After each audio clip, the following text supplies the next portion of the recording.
Mga kaibigan, dito po sa ating dinadaanan sa araw-araw, lalo na pag naglalakad tayo, ay makapansin po tayo dito na malaking puno ang nakaslob sa daan. Pag tumadaan po ako dito, humihingi po ako ng permiso, baka nakikiraan po ako dahil dadaan po ako dito, medyo natayo po yung balahibo natin.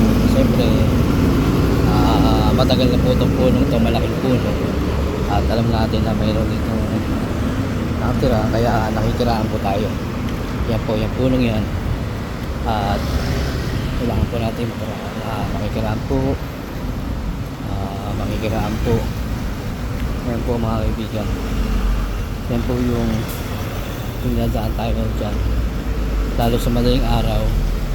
Minsan naglalakad po ako dyan na ako na mag-isa, kaya kailangan natin makiraan, makisuyo tayo sa kanya kung sino man yung mga nakatira dyan. Yan po mga kaibigan.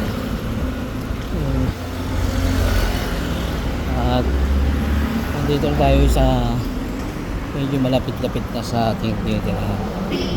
Konting lakad na lang mga kaibigan. At ito po mga kaibigan, dami, maaga pa naman, halos marami pa po tayong nakikita naglalakad. Pero pagdating po dito ng mga 11, meron pa rin din naman, kaso ilan na lang dahil siya medyo late na yun. Pero pag agad yung mga 8 pa lang, marami po tayong makikita rito, at nakakasabay yung maglalakad.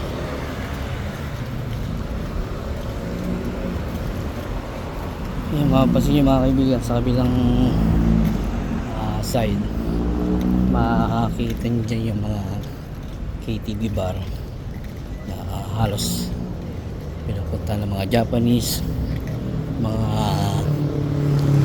Korean, at ibang mga lahi mga kaibigan. Diyan po sila nag-happy, nagkakantahan, at syempre sila rin magkakasama nun time ng kanilang banding after ng kanilang work. Syempre mga Japanese, pagkatapos ng trabaho ay nagdi-dinner po yung mga yan. Nakagawa yan na po nila yan, kaya araw-araw po tayong may OT. Pero ngayon na mga 3 days na mga kaibigan, medyo maaga tayo umuwi.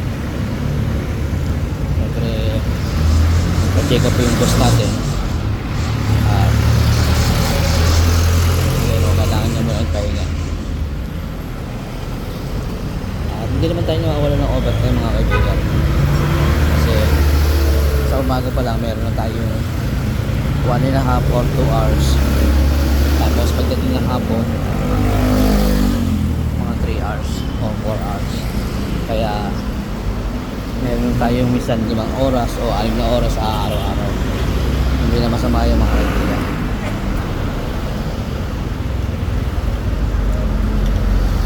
Kaya nandun tayo mga kaibigan sa malapit sa Makati Square. Dahil sa likod lang nun, dyan po yung ating driver's quarter. Yung mga kaibigan, kasi po mga kaibigan, magandang gabi ulit.